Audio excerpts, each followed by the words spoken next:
ছিল যে আমি মানে খুব অসহনীয় অবস্থা ছিল, কিন্তু আল্লাহর রহমত, অসীম রহমত আল্লাহ, আপনাদের অক্লান্ত পরিশ্রমের যে ফল আমাকে দিচ্ছেন, আমি ইনশাল্লাহ অর্ধেকের বেশি ভালো হয়ে গেছি।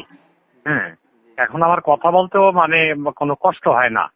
হ্যাঁ, দুটো জায়গায় হাঁটতেও কষ্ট হয় না। এই জন্য আমি কল দিচ্ছি যে আপনাদের জন্য কি কি কৃতজ্ঞতা দিয়ে আপনাদেরকে পুরস্কৃত করব, ভাষা নাই।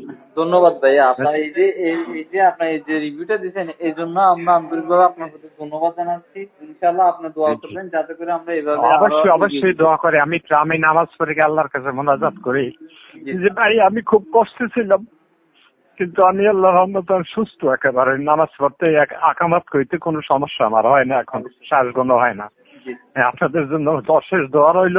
আর আমি অ্যালার্জির জন্য ঔষধ দেব আপনাদের, সেটা দেখছি আমি আপনাদেরটা রোজই দেখি, কিছুদিন পরে নিয়ে নি, আবার বেতনটা পাইনি, বুঝছেন? ঠিক আছে ভাইয়া, আমরা আন্তরিকভাবে অনেক খুশি যে হচ্ছে আপনাদের এভাবে সেবা দিয়ে আমরা সেবা দিতে পারছি। জি, আপনাদের জন্য অনেক আল্লাহর কাছে দোয়া করি যে মানুষজন আপনাদের কাছ থেকে বেশি বেশি উপকৃত হয়, যেমন আমি পাইছি।